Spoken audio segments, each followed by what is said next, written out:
gonna take a look.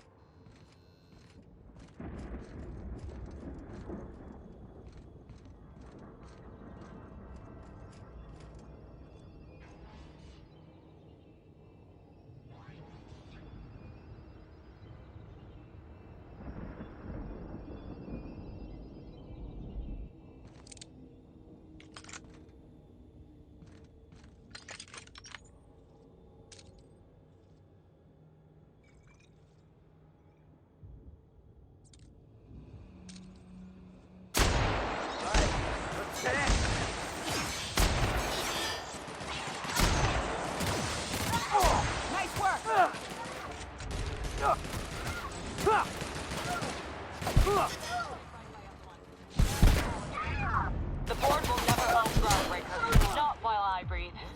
Push on, Mardat. I saw someone. Gotta find cover.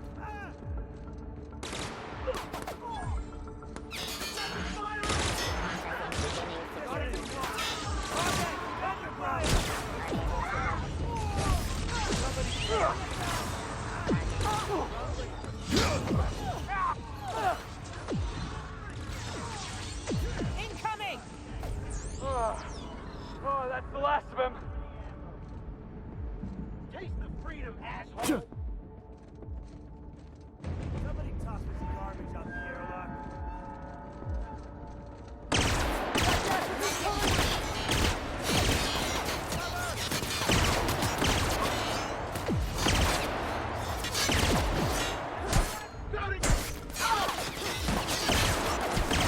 Woo, that had to hurt.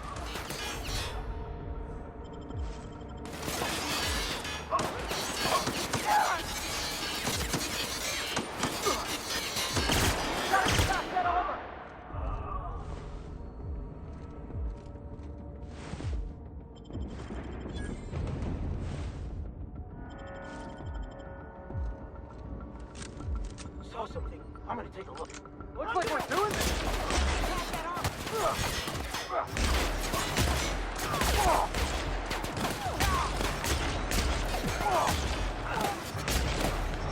I don't think you're getting through.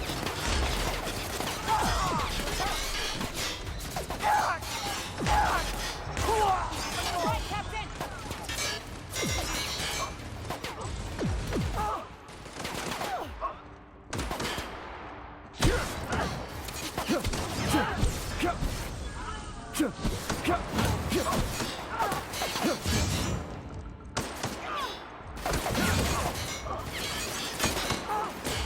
Love a quick fight.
long we'd last out on the surface?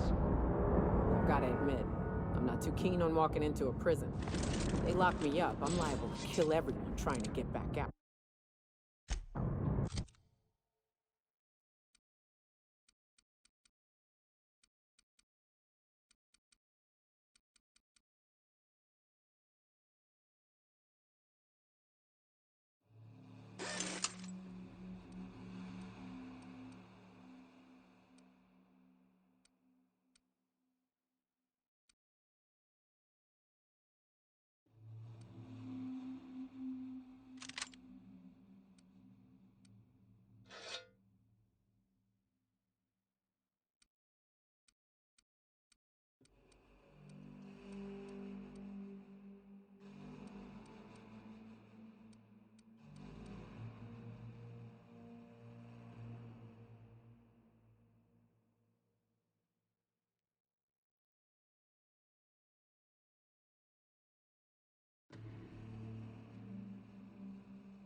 Lead the way, boss.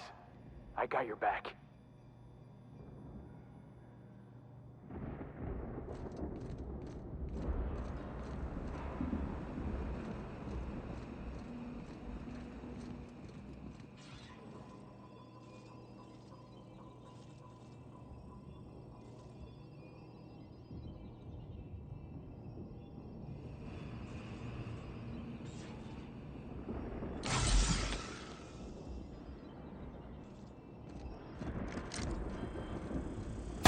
I've been waiting for this! That's one down!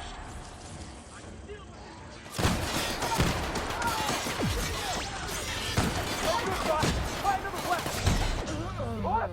No! Dissident trash!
Here we go!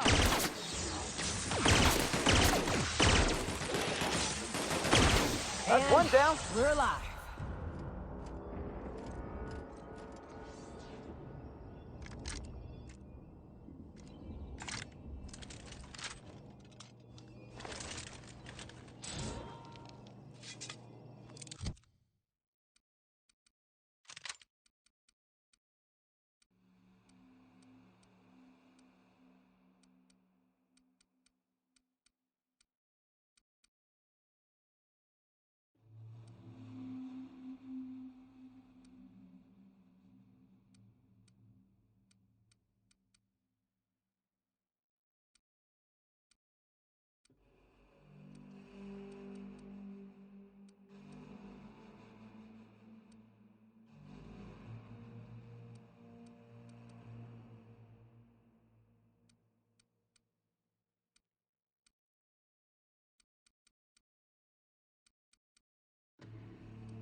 we go. You're getting through!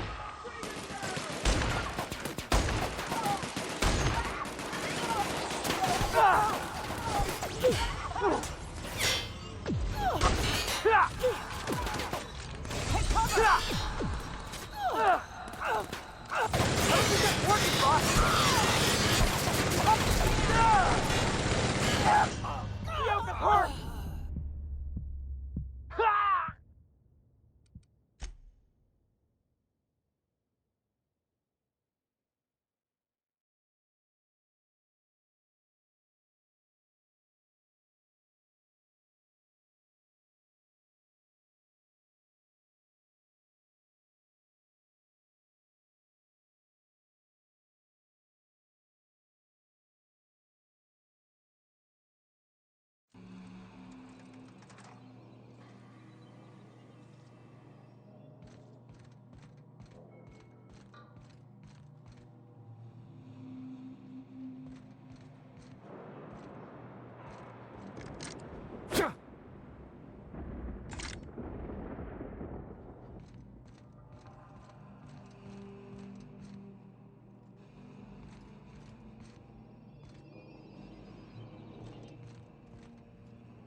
Love a good brawl!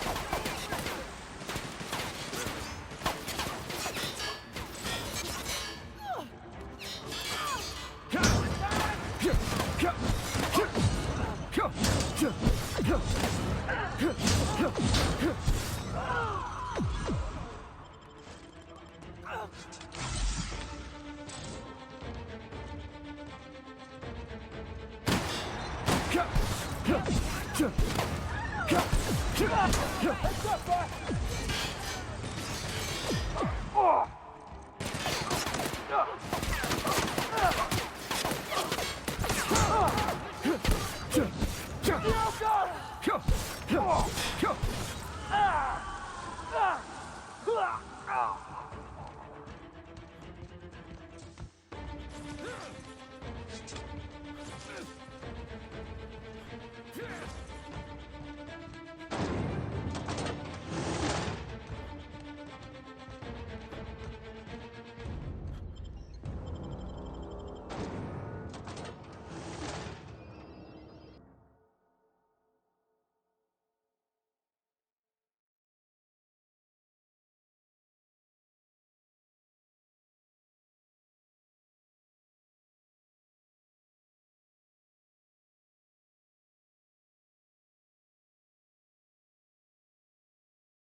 Here we go.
Get in there, troops.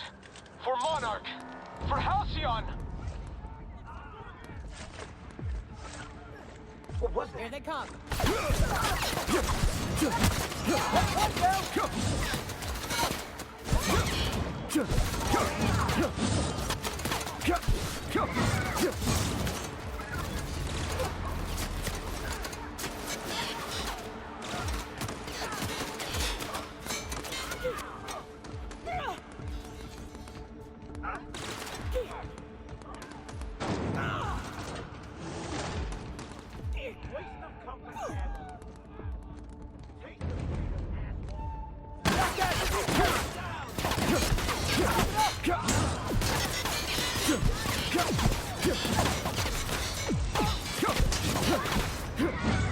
That was fun.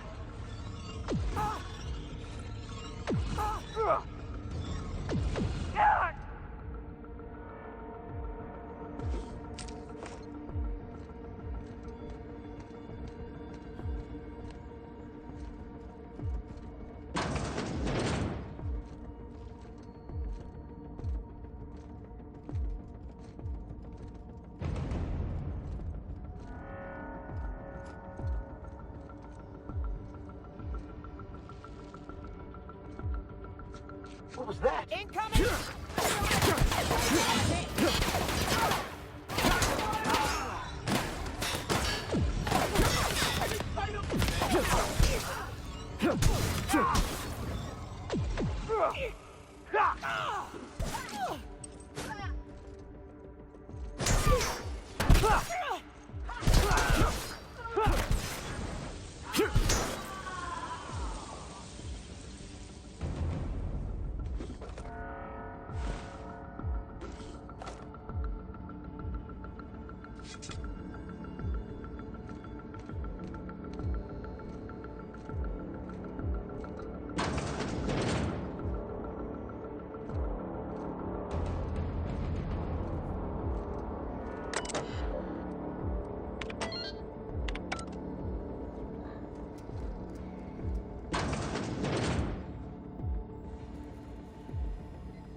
Well, look who it is.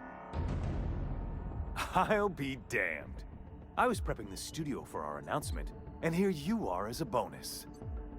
And I see you've brought the kid along. Babysitters may be expensive, but they're worth it, you know. Yeah, keep talking, pal. I'll just keep thinking of a place to bury your body. Ah, I knew I smelled Monarch when you lot walked in. The stench of sulfur, depression, and desperate bravado is unmistakable. Keep talking, you'll be smelling iron. Ain't nobody so important I won't put a bullet in him. When you go off and get yourself shot, try to avoid taking one to the face. I'll want it recognizable to show to my citizens. My word! You've correctly identified the most recognizable man in the colony. Remarkable. It's a wonder what Phineas saw in you. Then again, he's an insane person. Thankfully, he's our insane person now. A proper company man.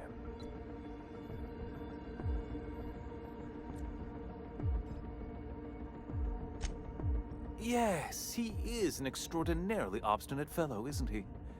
Fine, he isn't working for us per se. Semantics, he'll come around. But that's between us. As far as my adoring citizens will know, we've turned a dangerous crackpot into a working-class man. It's a miracle.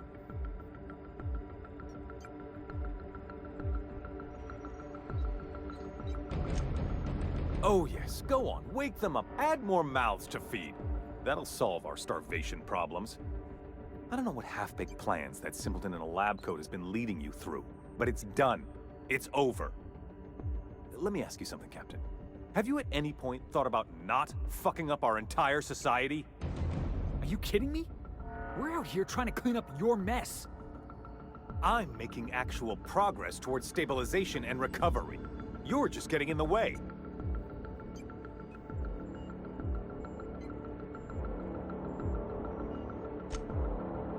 Oh, right. This coming from the psychopathic outlaw. Yes, I'll try to be more open-minded about your path of wanton dissent. We don't need your help.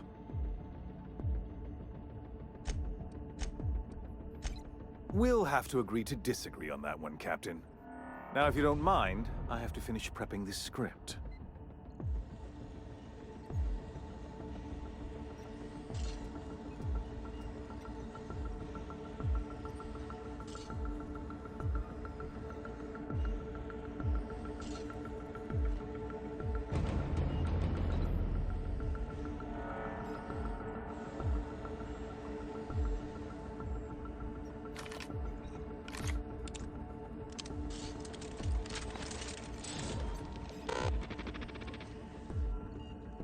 I've got work to do. Here we go!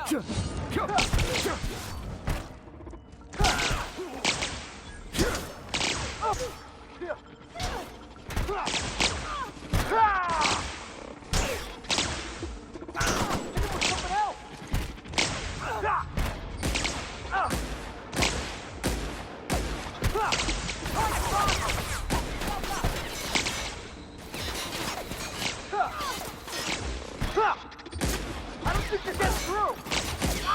Nice work!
Now that was fun!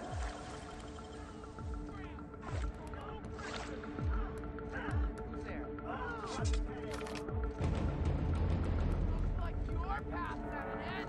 See what the fuss is about a blasted lab coat. Fugitive's a fugitive. Let it go. The chairman himself is no regret. He ain't just a fugitive. I'm gonna rush His those out of business ammo. 8 hours. Reloading. You keep at it.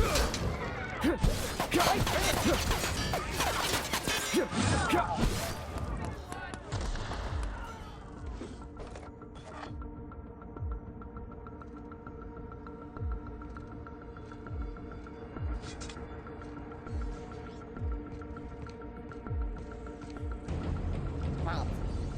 Sweeping B area.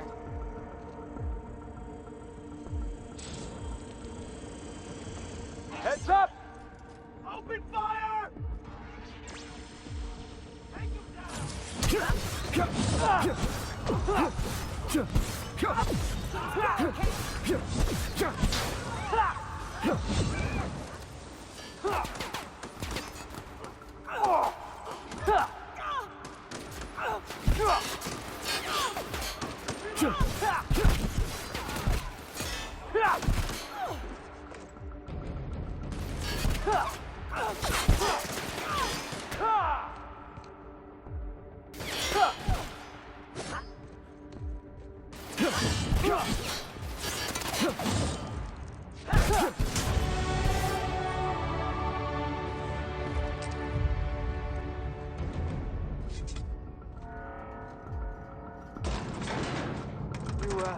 ain't feeling jittery, are you?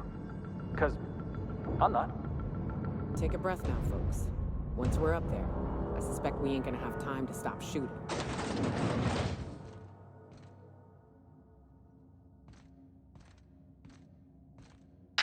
Captain, you have an uncanny talent for complicating my life. You've been working with Dr. Wells from the beginning. When we moved to arrest him, he was prepared. I lost good soldiers in the attempt. You've disrupted the balance of power. You've upset the natural order of things. You've introduced uncertainty, and there is nothing I despise more than uncertainty.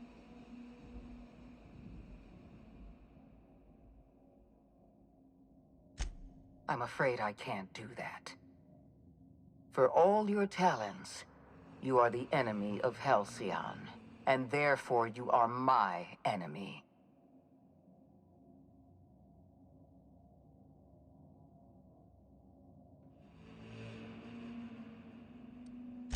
Dr. Wells is being held in my custody. His cooperation will prove invaluable, even if I have to beat it out of him. All that's left to do is put down this riot, arrest you, and then get on with the bloody business of saving this colony.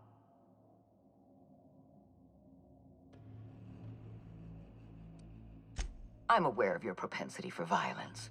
Halcyon is a bloodier place because of you. I take no pleasure in this, you know. I simply have no other option. Leaving you alive is too great a risk. Goodbye, Captain.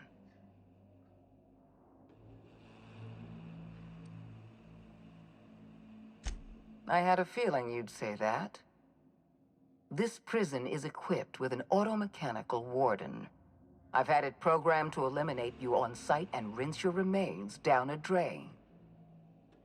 And don't worry, I will inform Dr. Wells that you died heroically or something.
Here they come. No good, bot. Try another weapon.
Investigating. Looks like we're doing this. Hold on, Yoko!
Why won't you just die?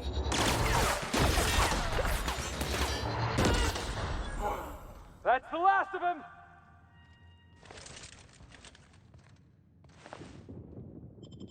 Get me out of here!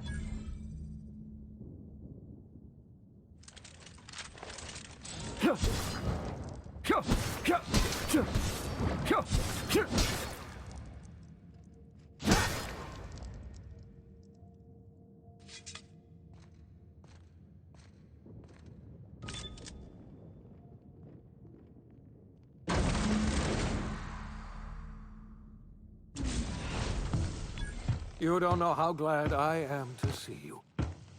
You did the right thing. Akande was a monster. Her death was much deserved, and long overdue. And you lunatic, you broke into the board's own fortress just to rescue one doddering old man. You are absolutely out of your mind, and I can't begin to thank you enough.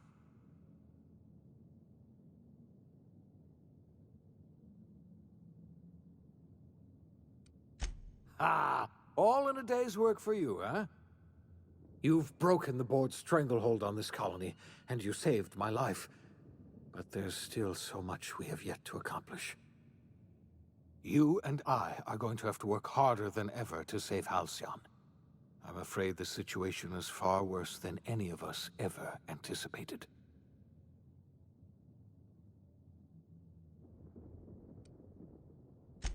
I would like nothing more than to celebrate this victory, but we have a serious problem on our hands. Earth has gone dark. We haven't received a single message in 3 years. There's been no communication, no signals, nothing.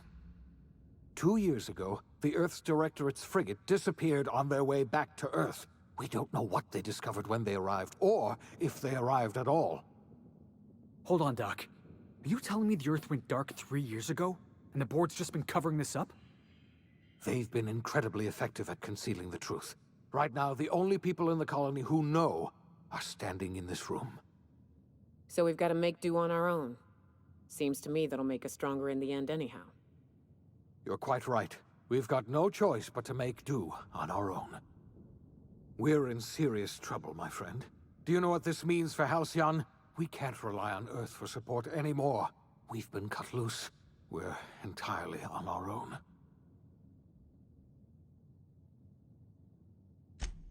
Yes, we do. You've done a marvelous thing. You've succeeded where anyone else would have failed, including me. We must begin the revival process immediately, starting with the Hope's brightest minds, and then we're going to fix this damn colony, one problem at a time. We're going to need a leader, And I can't imagine a better person for the job than you. What do you say, old friend? Will you help us?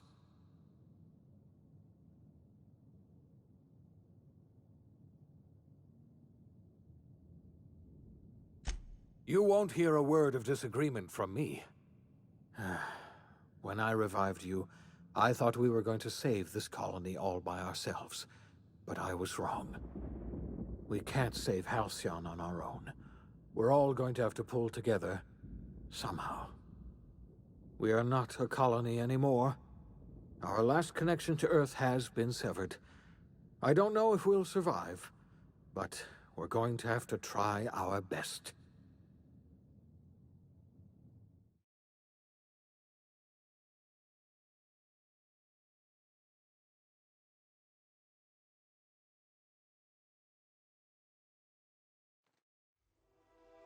The OSI teaches that everything in the universe happens according to the grand plan. But the stranger that arrived in Halcyon was an unplanned variable. From the moment he landed in Emerald Vale, his actions altered the course of history. The events on Tartarus brought about the end of the board's authority. But the board's mistakes would haunt the colony for decades to come. The damage they left behind would require the work of a generation to repair. Dr. Phineas Wells began reviving a handful of the Hope's colonists. Engineers, scientists, technicians, and intellectuals. They were among the brightest minds the Earth had ever sent out into the stars. The Hope scientists and engineers woke up in a colony descending headlong into total collapse. With no way to return to Earth, they had no choice but to band together and devote themselves to the cause of saving Halcyon. The people of Halcyon were nothing if not hardy. In the absence of the board's authority, many of the colony's settlements banded together with a single purpose in mind: survival. Life was especially hard in the years to come. Some towns dissolved by attrition and starvation, but most of them found a way to carry on. In the years to come, Halcyon was forced to reckon with its newfound freedom. The board was gone, and for better or worse, the colony was responsible for its own destiny. As the colony struggled to survive, the inspirational story of the Iconoclasts spread like wildfire, and Graham was able to bring many of the smaller Terra 2 townships into the fold. However, his zealous obsession with spreading the word blinded him to the needs of a growing organization, and the movement was unsustainable at scale. The Iconoclast way seemed to work best, and ultimately petered out on Monarch. Adelaide McDevitt replaced Reed Thompson as the leader of Edgewater. She and her followers transformed Edgewater in their image. Anyone loyal to Reed was pressured into leaving town, and those who stayed behind adapted to her way of life. Adelaide transformed the old cannery into a new garden. The nearby Edgewater Cemetery provided a convenient source of fertilizer. It was said that the first corpse that fed her garden belonged to Reed Thompson. Under the leadership of Junlei Tennyson, the groundbreaker held firm against corporate influence. The ship's mechanical stability gave Junlei the time to educate a promising generation of engineers schooled in her family's traditions. The future of the groundbreaker looks promising. The rediscovery of the Hope and the abandonment of the lifetime employment program forced Byzantium to come to terms with some uncomfortable realities about the state of Halcyon. While Byzantines were reluctant to surrender the luxuries they'd grown accustomed to, the board's diminished authority gave them little choice in the matter. Nearly everyone had to learn to make do with less. Some even had to get jobs. It was a dark time indeed. Life in Halcyon was sobering for Felix Millstone. The grand revolution he dreamed of never came. There was no great awakening for the colony, no celebrations in the streets. There was only the hard, desperate work of trying to repair a broken colony. Felix never had a head for numbers, but if there was labor to be done, he was there to help. Eventually, Felix realized that the work of a revolution was done with two hands. Though Parvati eventually grew comfortable aboard the Unreliable, she never quite came out of her shell. She seemed to prefer the company of Ada to the crew, and she could often be found neck-deep in cables and grease, telling Ada funny stories from her childhood. While the colony fell into chaos, she found an island of relative peace with Ada, and they formed an unusual bond. She decided to remain aboard the Unreliable permanently as its chief and sole engineer.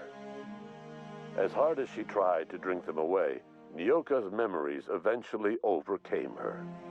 Traveling with the crew served as a constant reminder of the family she'd lost, and so she eventually returned to Monarch to get back to what she found most comfortable: the deep end of a bottle and the far end of a trail. Few have seen her since, but travelers often swear they hear her and her machine gun in the night, screaming swears and spitting bullets.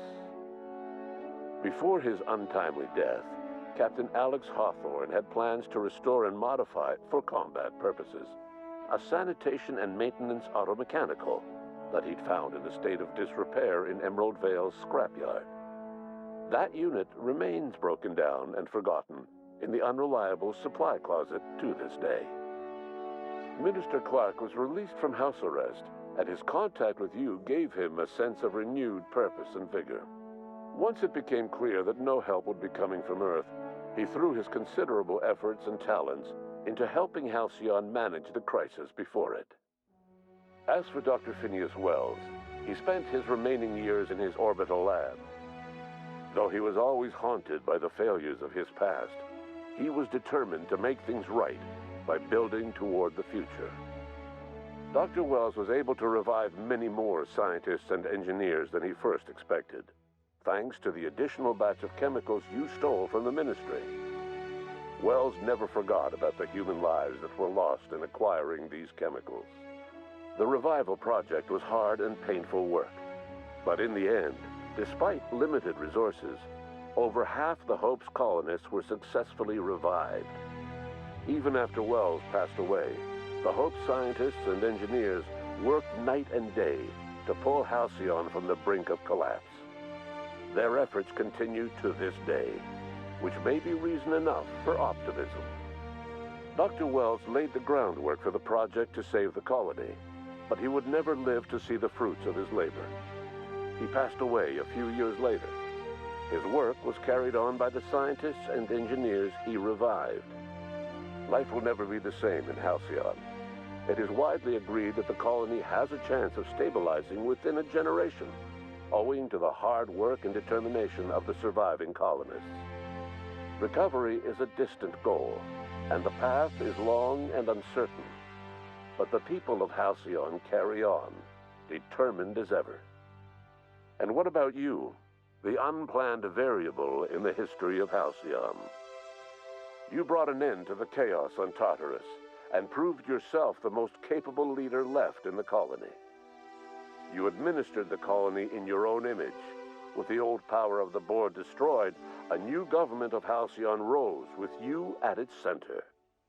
With your steady hand, you guided Halcyon through the turbulent years that were to follow, and helped ensure the survival of the colony until the end of your days. No one knows what's happened to Earth, and no one knows what the future has in store for Halcyon. All we know for certain is this: the name of the Unreliable and that of its intrepid captain will remain the subject of countless stories for years to come.